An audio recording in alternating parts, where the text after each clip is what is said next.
Hi guys, நம்ம Tamil media channel வில்லா சகால எபிசோட் 10 தான் பார்க்க போகிறோம். வாங்க வீடியோக்குள்ள போயிடலாம். இந்த ஃப்ரிட்ஜு என்ன ராக்னர் இவ்வளவு குளிருது. எங்க நம்ம எவ்வளவு நேரம் இப்படியே காத்துக்கிட்டு இருக்கிறது? நம்ம எதுவோ சம்பாதிக்கவோ இல்ல. இளவரசருக்கு பயம் வந்துருச்சு. அப்பனா பேசிக்ஸ பத்தி நம்ம கேள்விப்பட்டது உண்மைதான். ஆமா, கண்டிப்பா. அடச்ச, இப்படி சொதப்புறாங்களே. ஆனா இங்கிருந்தே கழுத்துக்கு அடிச்சுக்கிறான்.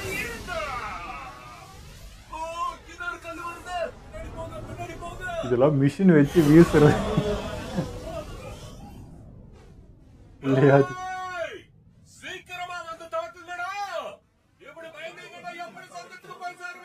வெயிட் பண்ணி வெறுப்பேத்துறாங்க. கோழைகளா, என் கையில வந்து சாகுங்க. அவனுக்கு எவ்வளவு தைரியம்! யாருக்கும் தைரியமே இல்லையா? தைரியம் இருந்தா வாங்கடா. ஓகே, எங்க அவன் நம்மள எப்படி அவமானப்படுத்துறான்? நம்மள போர் வீரர்கள். வாங்க திரும்ப தாக்கலாம். நாங்கெல்லாம் சண்டை போட தயாரா இருக்கோம். 4000 பேர் இருக்கோம். கண்டிப்பா அந்த தோற்கல நம்மளால நிறுத்த முடியும். அவசரப்படாதீங்க. அது தோற்கிலுங்கிறத மறந்துடாதீங்க. அலட்சியமாவே இருக்க கூடாது. அரசர் இந்த ஆக்கிரமிப்பை நம்ம கையில ஒப்படைச்சிருக்காரு. போர் வீரர்களா நம்ம திறமையை நிரூபிச்சாகணும். தண்ணிக்கு நடுவுல நிக்கிறான். நேரம் வரும்போது இளவரசர் தான் கட்டளை இடுவாரு. அது வரைக்கும் நாம காத்து இருக்கணும். என்ன ராக்னர் இது?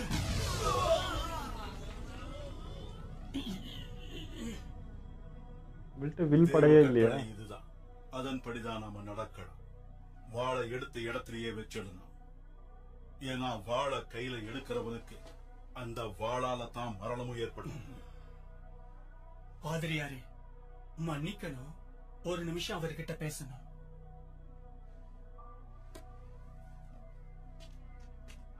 என்ன கட்டளை வருமா? இளவரசர் ஒரு கோல எங்களால அமைதியா உட்காந்துருக்க முடியாது. ஆமா, நம்ம தாக்கலாம். உங்க காதுக்கே கேக்குது. கவலைப்படாதீங்க இளவரசரே.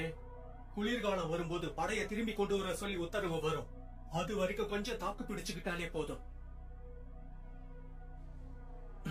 பார்த்தா இளவரசி மாதிரி இருக்குது. ஆண்டவா, தயவு செஞ்சு இளவரசரை நீங்க தான் பாதுகாக்கணும். என்ன உங்க எல்லாருக்கும் என்னதான் பிரச்சனை? உங்களுக்கு கொஞ்சம் கூட பொறுமையே கிடையாது. யாரும் பக்கத்துல வரலையா? வாய்முடு அஸ்கர். அவங்க தாக்கலனா இது போரே கிடையாது. எனக்கு போர்ல சண்டை போடணும். உணர்ச்சி வசப்படாம அமைதியா இருங்க. அவங்க ரொம்ப எச்சரிக்கையா இருக்காங்க. அவங்க டென்மார்க் இளவரசர் வழிகாட்டுதல படி நடந்துக்கிறாங்க. என்ன சொல்ற? இளவரசர் அங்க இருக்காரா? அட, இந்த விஷயம் உங்களுக்கு தெரியாதா? அதாவது இரண்டாவது இளவரசர் இளவரசர் கனூட். ஐயோ,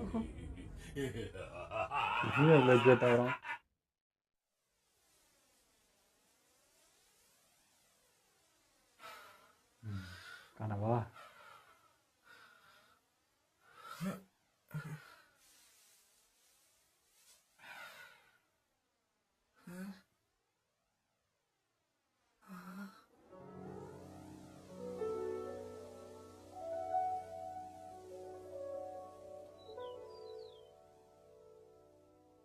அம்மா எங்க இருக்காங்க? அக்காவும் இருக்கா? ஆரி மறுபடியும் ஆடு மேய்ச்சிக்கிட்டே அவனோட பயிற்சியை தொடங்குறான். குடும்ப வழக்கம் ஞாபகமே போல இது வருது. ஒரு இன்னொரு நாள். அப்புறம் ஆடு காணாம போச்சுன்னு புகார் வரும். இரவு உணவுக்கு நேரமாச்சு. நான் இத போய் அப்பா கிட்ட சொல்லணும். அப்பா, அப்பா. ஆனா இவரோட சைடே பார்க்கலீங்க. நிறைய ஆக்ஷன்லாம் வந்து பார்த்தா சூப்பரா இன்னைக்கு இருக்கும். இரவு மாமிச உணவா? ஏன்னா நம்ம யூல் கொண்டாடுறோம்ல. இல்ல ஃபிளாஷ்பேக் நிறைய வரும். அதுக்குள்ள குளிர்காலம் போயிடுச்சா? ரொம்ப வெப்பமான எவ்வளவு குட்டியோண்டு தெரியறான் பாரு ஒரு சைஸ்க்கு. இது ரொம்ப அழகான இடம். கால்நடைகளுக்கு தேவையான புல் இருக்கு. நல்ல வேளை நாம இந்த இடத்துக்கு வந்துட்டோம். அக்கா கூட இங்க வந்ததுல ரொம்ப சந்தோஷப்படுறாங்க. ஏன்னா இங்க அடிமைகளே யாரும் இல்லையாமே. நம்ம அடிமைகள்லாம் வச்சுக்கிட்டதே இல்லல்ல அப்பா? அவ என்ன வேணும் சொல்லுவா. எனக்கு இந்த இடம் ரொம்ப பிடிச்சிருக்கு. இங்க வந்ததுக்கு அப்புறம் அம்மாவோட உடல்நிலையும் சரியாயிடுச்சு. தோர்ஃபின், என்னப்பா? நீ என்னோட மூத்த மகன். உங்க அம்மாவையும் அக்காவையும் நீதான் பத்திரமா பாத்துக்கணும். பாத்துப்பல? ஆ, அப்படி மூத்த மகன் அவன் இளைய மகன் தானே. வீட்டுக்கு வருவேன்னு காத்துக்கிட்டு இருக்காங்க. பையன்ல அப்படி சொல்றாரு போல இருக்கு. அப்படிப்பட்டவங்க நம்ம கூட இருக்கிறது வாழ்க்கையிலேயே ரொம்ப சந்தோஷமான விஷயம்.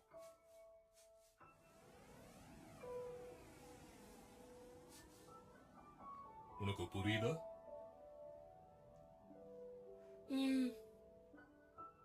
அதனால நீ பழி வாங்கணும்ன்ற எண்ணத்தை மறந்துடு. அப்படி பண்ணா அது எனக்கு சந்தோஷத்தை கொடுக்கும்னு நினைக்கிறியா?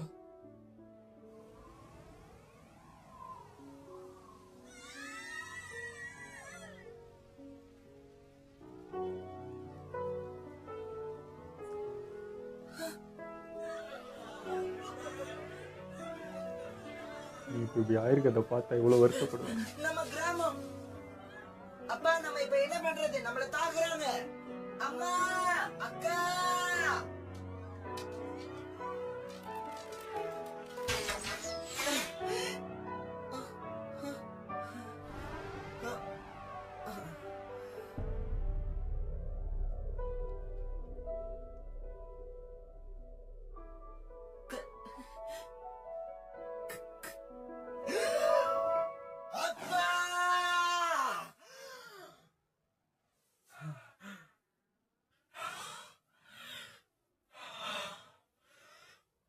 அந்த வார்த்தைகளும் நினைவுல இருக்கு. ஆனா அதை விட இது அதிகமா இருக்கு வலி.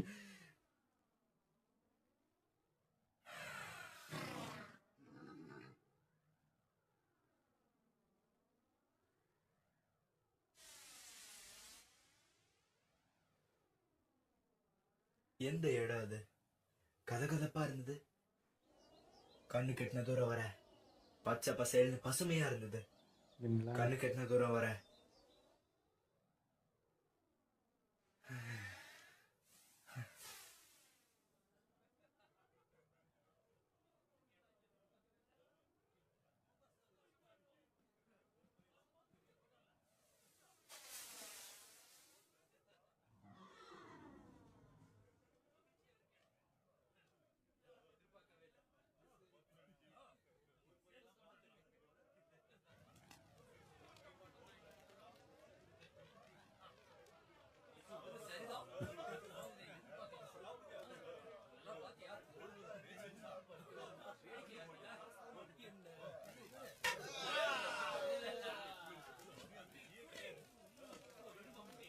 நம்ம தலைவர் என்னதான் நினைச்சிட்டு இருக்காருன்னு புரியலையே.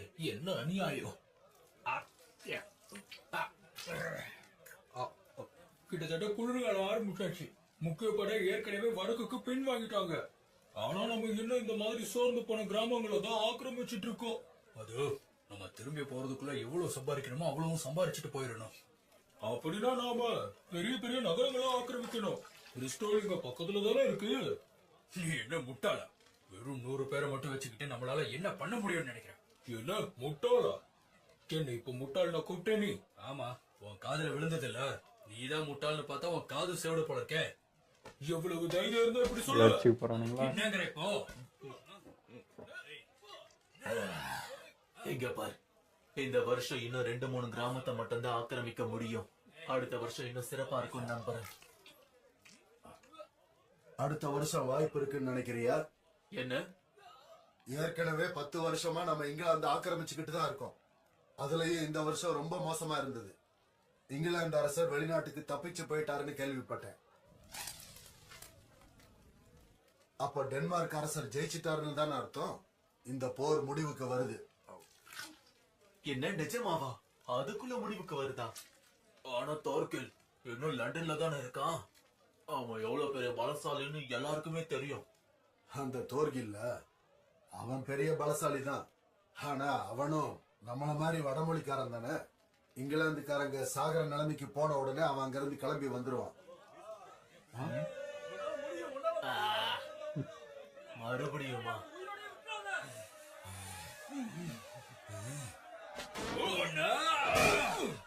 என்ன என்ன பிரச்சனை அங்க? எதுக்காக அவங்க சண்டை போட்டுக்கிறாங்க? ஆக்கு தோர நீ ஒரு முட்டாள்னு சொல்லிட்டான். தோருக்கு ரொம்ப கோவம் வந்துருச்சு. ஆக்கு மன்னிப்பு கேட்காம அவனை இன்னும் அவமானப்படுத்துற மாதிரி பேசினான். என்னன்னு பேசினா? கால்நடை திருடன். ஓ அப்படியா? அவ்வளவு தூரம் பேசிட்டானா? வச்சு அப்பன்னா ஒண்ணும் பண்ண முடியாது. யார் செத்தாலும் அப்புறமா இந்த விஷயத்த மறக்காம ஆஸ்கலாடுக்கு சொல்லிடு. அதுவும் என் வேலை தானா? 100 பேர்ல ஒருத்தன் குறைஞ்சா கூட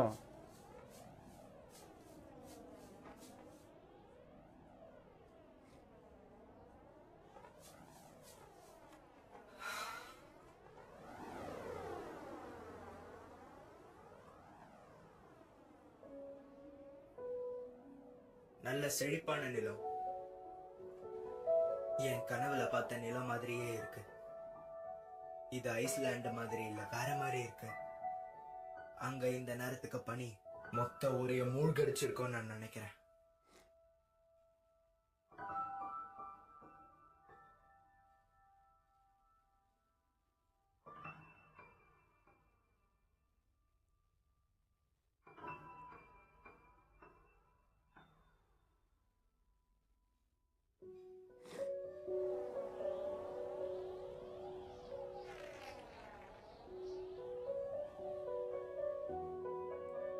என்ன தோர்ஃபின், ரொம்ப சீக்கிரம் எழுந்துட்ட? சூரியன் இன்னும் உதயமாக கூட இல்லையே.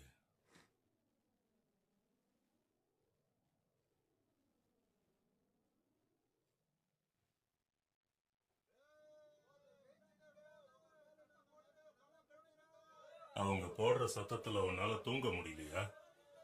என்ன பண்றது, அவங்க எப்பவுமே அப்படித்தான். இப்பெல்லாம் அதிகமா இப்படி நடக்கிறதுனால அவங்களுக்குள்ள வெறுப்பு வந்துருச்சு. அப்பப்போ இந்த மாதிரி ஓய்வு எடுத்துக்கணும். நெருக்கமானவன் மாதிரி என்கிட்ட பேசாத. என்ன நீ ரொம்ப தப்பா புரிஞ்சு வச்சிருக்க ஆஸ்கலா. எதிரி தான். நான் உன்னோட நண்பன் ஒன்னும் கிடையாது. என்ன உன் கட்டுப்பாட்டுல வச்சிருக்கிறதா நீ நினைக்கிறேன்னு எனக்கு தெரியும். நீ தலகணத்துல ரொம்ப அடிக்கிட்டு இருக்க. ஆனா இதுக்கு நான் முடிவு கட்டுவேன். உன் தலைய நான் துண்டாக்குவேன். நான் பயந்தே போயிட்டேன். நீ ரொம்ப மாறிட்ட. சின்ன பையன் பயந்துட்டேன். பேசுவேன்னு நான் எதிர்பார்க்கவே இல்லை.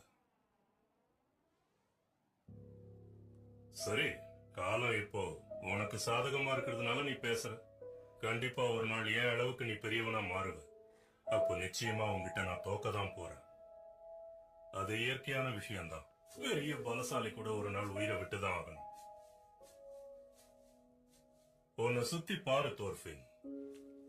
இப்போ இங்கிலாந்துல வாழக்கூடிய இந்த சாக்சன்ஸால இந்த பாறைகள் உருவாக்கப்படல.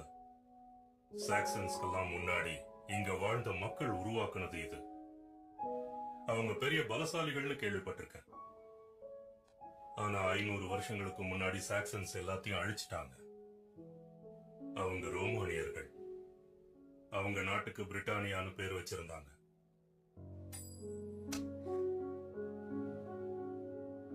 நவீன நாகரிகத்துல வாழ்ந்தவங்க. இப்ப இருக்கிறத விட நவீனமா. தேவையில்லாம சுத்தி வளைக்காத. நீ விஷயத்துக்கு வா. உனக்கு கொஞ்சம் கூட பொறுமையே இல்லைல்ல? பெரியவங்க சொல்றதை எப்பவும் காது கொடுத்து கேட்கணும். சுருக்கமா சொல்லணும்னா, மனிதர்களோட உலகம் கொஞ்சம் கொஞ்சமா பழசாகிக்கிட்டே போகுது. அதை யாராலையும் மாத்த முடியாது. ரோமானியர்களை சாக்சன்ஸ் அழிச்சாங்க. அடுத்தது சாக்சன்ஸை நாம அழிக்க போறோம். இதுதான் இயற்கையின் நியதி. ரோமானிய சாம்ராஜ்யங்கிறது கடந்த காலம் ஆயிடுச்சு. அதை எல்லாரும் மறந்தே போயிடுவாங்க. எப்படியோ கிறிஸ்துவர்களோட கூற்றுப்படி பார்த்தா இன்னும் 20 வருஷத்துல தேவன் கிட்ட இருந்து கடைசி தீர்ப்பு வந்துரும்னு சொல்றாங்க.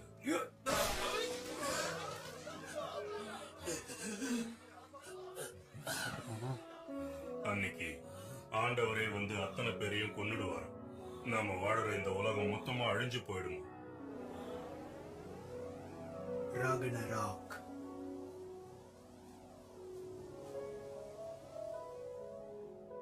இது பாரு தோர்ஃபின், ரொம்ப முரண்பாடா இருக்குல்ல?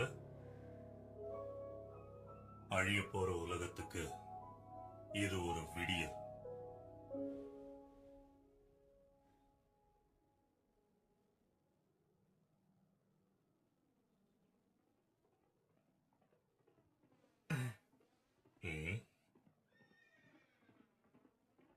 என்ன அங்க வர்றது குதிரை தானே?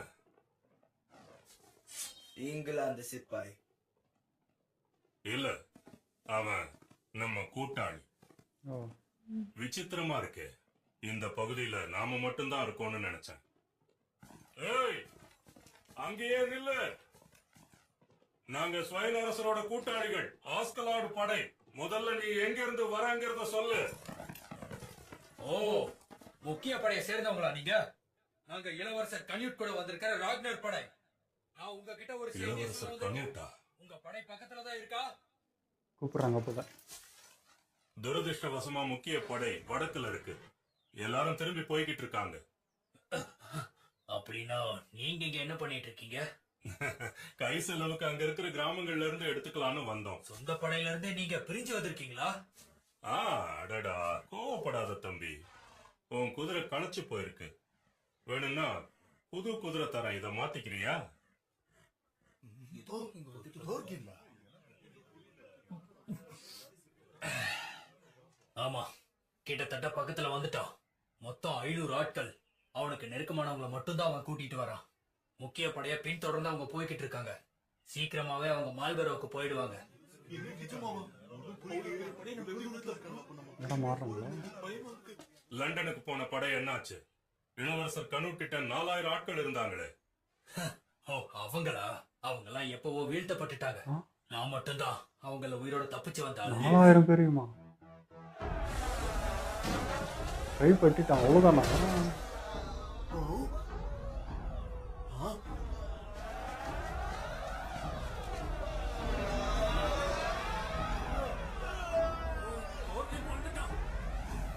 நான் அங்க நிக்கிறதா பலன்னு பார்த்தா லேண்டுக்கே வந்து சண்டை போட்டுக்கிறான். அவங்க எல்லாரும் கோட்டையை விட்டு வெளியே வந்துட்டாங்க.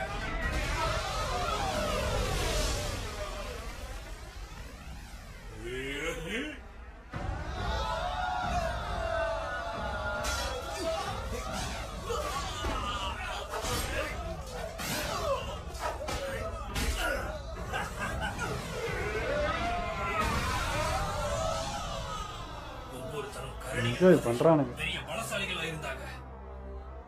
எங்களால ஒண்ணுமே பண்ண முடியாம போச்சு. அவங்க முக்கிய படைக்கு ஆளை தயார் பண்றாங்க. இளவரசரே, இளவரசரே! இறைவா, அவர்களின் ஆன்மா சாந்தி அடையட்டும். அவர்கள் இளவரசரே! அமைதி அடைய. இளவரசரே, தோர்கில் நம்ம நேரத்துக்கு வந்துட்டான். நாம உடனே கிளம்பணும். இங்கேயும் வந்துட்டாங்க. டார்கெட்டே தான். நான் உன்னை கண்டுபிடிச்சிட்டேன் இளவரசு.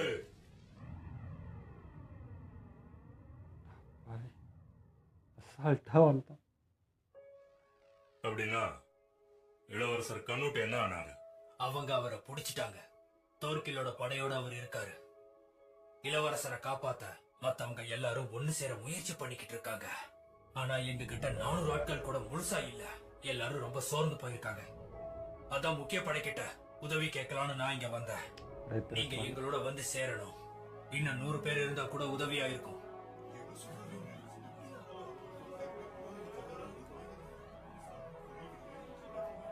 என்ன பண்ண போறீங்க? முடிவு உங்களோடது தான். அஸ்கலாட்,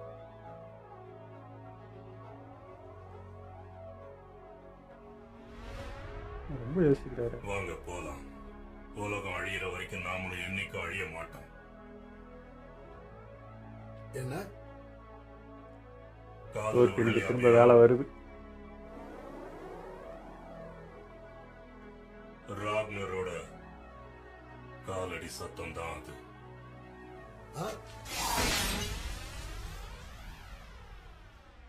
அவனை வெட்டினா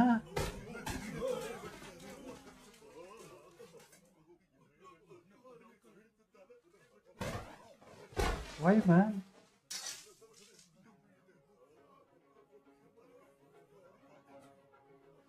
புதைச்சிருங்க. இவன் ஓட்டிக்கிட்டு வந்த குதிரையையும் சேர்த்து. என்ன? சரி. எல்லாரும் நல்லா கேட்டுக்கங்க. உடனே கிளம்பி ஆகணும். இளவரசர் கனூட்ட நாம எல்லாரும் சேர்ந்துதான் காப்பாத்தி ஆகணும். அதுக்கே நான் அவனை கொண்டு இப்போ 500 பேர் இருக்காங்க. ஆனா நாம யார்கிட்டயும் உதவி கேட்க போறது இல்ல. இது நாம நம்ம திறமையை காட்ட வேண்டிய நேரம். இளவரசர் கனூட், டென்மார்க்கோட இளவரசர், அரியணையில உட்கார போறவர். அவரை எந்த பக்கம் ஒப்படைச்சாலும் நமக்கு கை நிறைய கிடைக்கும். எல்லாரும் கொஞ்சம் நல்லா யோசிச்சு பாருங்க. டென்மார்க் அரசரோ இங்கிலாந்து அரசரோ நமக்கு கிடைக்க போற பரிசு தொகை மட்டும் பெருசா இருக்கும். நம்ம கண்ணு முன்னாடியே இன்னொருத்தர் அதை வாங்கிட்டு போக நாம விடக்கூடாது. பாபா, நாங்க தயார். எல்லாரும் இங்க இருந்து போகலாம். அந்த பரிசு நமக்கு பார்த்துலாம் நினைக்கல, அதை வச்சு என்ன காசு சம்பாதிக்கலாம்னு பார்க்குறேன். இல்லை நீ வரலன்னா கொண்டு இருக்கலாம், வரன்னு சொல்றதுக்கு என்ன காரணம்? எல்லாரையும் கிளப்பியாச்சு. இப்ப அடுத்து என்ன பண்ண போறீங்க? தோர்கில்ல நம்ம எதிர்க்க போறோம். நம்ம ஜெயிக்க திட்டம் இருக்கா? யாருக்கு தெரியும்? யாருக்கு தெரியுமா? பிளானே இல்லை. என்ன வா, சொல்றீங்க? அப்போதான் இது போவோன்ட்டு. அழிவுக்கான காலம் பியான். அதிரடியா போவோம். நம்ம உயிரை விடுறதுக்கும் நாம தயங்க கூடாது. அவன் தலை எடுத்தாதான் இவங்கிட்ட மாற முடியும். இவன் ஃபர்ஸ்ட் கிளம்புவான்.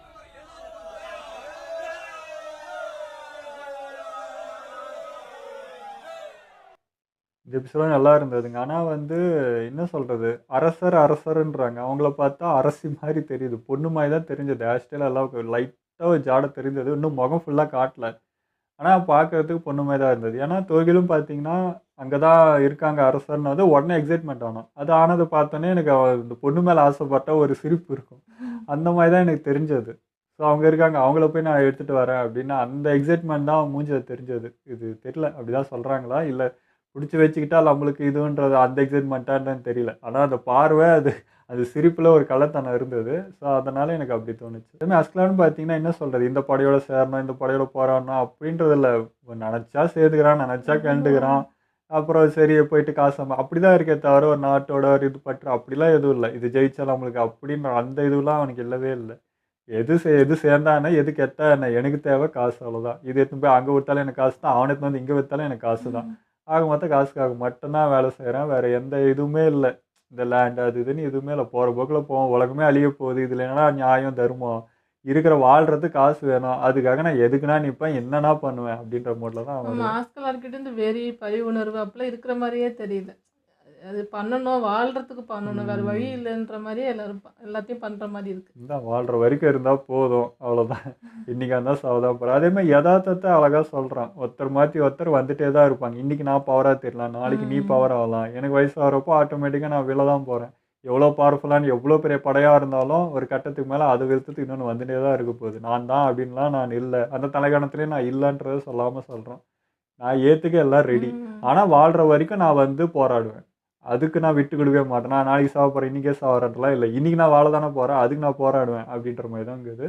அந்த வார்த்தையெல்லாம் வந்து தோற்று எனக்கு புரியணும். நல்ல நல்ல அட்வைஸ் தான் பண்ணுறான், வார்த்தை நிறைய இருக்குது, அதெல்லாம் ஏற்றுக்கலாம். கெட்டவனாக இருக்கட்டும், எதிராளியானா இருக்கட்டும், எதிராளிக்கிட்டே ஒரு நல்ல விஷயம் இருக்குது, ஒரு நல்ல இது சொல்கிறான்னா அது ஏற்றுக்கலாம், அது தப்பு கிடையாது. ஏற்றுப்பான், பட் அவன் விஷயத்தில் அதை பண்ண முடியாது, பார்க்க முடியாதுன்றதான் வருது. அதனால தான் நீ ஃப்ரெண்ட்லியாக கூட எதுவும் பேசாத என்கிட்ட, எனக்கு எதிரி தான் அப்படிங்கிற மாதிரி அவன் பார்க்குறான். ஏன்னா அவன் வழி அப்படி அப்பாவே கொண்டுட்டு அப்புறம் எப்படி அது பாவம் பார்க்கணும். இன்னும் தான் க்ளோஸாக பேசினாலும் அந்த கோவம் அந்த ஃபேஸ் பார்க்கும்போதெல்லாம் வந்துட்டு தானே இருக்கும். அவனுக்கு நல்லாவே எல்லாமே புரியுது தான். அவங்க அம்மாவையும் அக்கா மிஸ் பண்ணிட்டு தான் இருக்கான். அப்பா சொன்ன வார்த்தைங்களாம் இருக்குது. ஆனால் ஃபைனலி அந்த லாஸ்ட் அந்த கில்ட்டி ஃபீல் இருக்குது. என்னால் தான் அப்படி ஆயிடுச்சோ, அப்படி அப்பா நின்னது அதெல்லாம் ஒன்று இருக்குது. அப்படியே பட்டனை விட்டாருன்ற அந்த வழி தான் அவனுக்கு வந்துட்டே இருக்குது. இங்கேயும் இவன் சொல்கிறப்போ செய்கிறப்போ நம்மளை யூஸ் பண்ணிட்டு தான் இருக்கான். என்னை நீ எதுக்காக யூஸ் பண்ணிகிட்டு இருக்க, என்னென்ன வச்சு நான் விளையாட்டுருக்கேன் எல்லாம் எனக்கு தெரியுது. என்னால் முடியலன்றதுனால தான் நான் தொடர்ந்து செஞ்சிட்ருக்கேன். உனக்கு நான் அடிமையெல்லாம் ஆயிடல, நான் நேரத்துக்காக காத்துட்ருக்கேன். நான் அதை கற்றுட்டு கண்டிப்பாக உன்னை வீழ்த்துவேன்ற அந்த மோடில் மாதிரி தாங்கிறான். பையன் தெளிவாக தாங்கிறான்.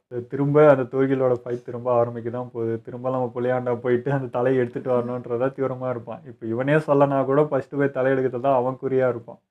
ஸோ பார்க்கலாம். நான் அந்த ஆற்றுக்கு நடுவில் அப்படி இருக்கிறதுனால அதுவே அவங்களுக்கு ஒரு பலம் தான். என்ன பண்ணாலும் அந்த போட்டில் தான் வரணும், வரத்துக்குள்ளே வீழ்த்திடுவாங்க, கிட்டே நெருங்க முடியாதுன்றதுனால தான் அவங்க நின்றுட்டு ஆடிட்டு இருக்கான்னு நினச்சேன். ஆஹா, லேண்டில் நான் இறங்கி வருவேன், நீ இன்னும் கிழிச்சிரு அப்படின்ற மோட்டில் தான் அவன் இருக்கிறான். அது அங்கேனா இருக்கட்டும் இங்கேனா இருக்கட்டும், நான் சும்மா அங்கே நிற்க சொன்னாங்க நின்னேன்டா, நான் இறங்கி செய்வேன்டான்ட்டு. அவன் பாரு 4000 படம் இருக்குது, அதை பற்றி எந்த கவலையும் இல்லை. வந்தானுங்க டேரெக்டாக அட்டாக் பண்ணிட்டு கூரையை பிடிச்சி தூக்கின்னு போயினே இருக்கிறானுங்க. இதே மாதிரி எதுக்குமே யோசிக்காத ஆஸ்கலாடே பார்த்தீங்கன்னா இந்த விஷயத்தில் மட்டும் கொஞ்சம் ரொம்ப யோசிக்கிறான். ஏன்னா நிற்கிற ஆள் அப்படி அங்கே அவ்வளோ பெரிய மாட்டாளுன்றதுனால கொஞ்சம் அந்த யோசனை இருக்குது தான், போனால் பொழைப்போமா வருமான்றது அந்த ஒன்று இது இருக்குது. ஆனாலும் பின்வாங்குறதா இல்லை. அதை விட எனக்கு மணி தாண்டா பெருசு, எவனா இருந்தாலும் நான் அந்த காசு இது வச்சு நான் அதை ஜெயிப்பேன்டா அப்படின்ற அந்த வெறி எனக்கு இருக்குது அப்படின்றதுல போகிறான். பார்க்கலாம் நடக்குதுன்னு. ஆனால் ஆஸ்கலாலும் வந்து என்ன சொல்கிறது, சாப்பாடோ மணியோ அவனுக்காக வச்சுக்கிறது கூட இல்லை. அந்த ஊருக்கே அவங்க எல்லாருக்கும் சுற்றி இருக்கிற எல்லாருக்கும் கொடுக்குற மாதிரி தான் இருக்குது. ஸோ 1 இயருக்கு தேவையான சம்பாதிச்சதை அவங்களால வாழ முடியும். ஸோ அதுலேயும் கூட அவங்க சுயநலமாக இல்லாமல். ஏன்னா போன ஊர் பார்த்தா தெரியும், அந்த குள்ளக்காரங்கிறான் பாருங்க, அவன் எப்படி இருக்கான், அவன் சாப்பாடு அவன் ஊருக்கு இருக்குது அதெல்லாம் பார்க்கவே இல்லை. தான் ஏதோ இருந்தால் போதும் அப்படின்றது இல்லை. ஆனால் ஆஸ்கலாட் அப்படி இல்லை, எல்லாத்தையும் பிரித்து கொடுக்க ரெடி, எல்லாருக்கும் சரிசமமாக இருக்கும். ஏன்னா அந்த ஊருக்கு போனதும் சொன்னேன், எல்லாருக்குமே சாப்பாடு கரெக்டாக கிடைக்கணும், எல்லாருக்கும் எல்லா வசதியும் ஈக்குவலாக கிடைக்கணும்னு அந்த இதெல்லாம் கிடையாது. சுயநலமாக ஒரு அரசனாகவே இல்லை. அதனால தான் அந்த 100 பேர் என்ன சொன்னாலும் செய்கிறாங்க, உயிரை கொடுக்கவும் ரெடியாகவே இருக்காங்க. எந்த விதத்தையும் பின்வாங்கிறத ஆஸ்கலாட் என்ன சொன்னாலுமே கட்டுப்பட்டு நடப்பாங்க. அதுதான் அந்த பாண்டிங் அவ்வளோ அழகாக இருக்குது. ஆனால் அவங்களுக்குள்ளே அடிச்சுக்கிறதுலாம் இருக்குது, அது ஒரு வெறுப்பு. சண்டை போட்டுகிட்டே இருக்க அந்த இதுலேயே இருக்கும்போது சின்ன சின்ன வார்த்தைங்க கூட அவங்களுக்குள்ள அவ்வளோ ட்ரிகர் பண்ணுது. அதுவுமே இருக்க தான் செய்யுது. அதுவும் ஒன்றும் பண்ண முடியாது, அது நடக்க வேண்டியது தான் அப்படின்ற மாதிரி. ஓகே, ஏதோ நம்ம வீடியோ முடிச்சுப்போம். மறக்காமல் லைக் கமெண்ட் ஷேர் பண்ணுங்கள், மறக்காமல் சப்ஸ்கிரைப் பண்ணிடுங்க.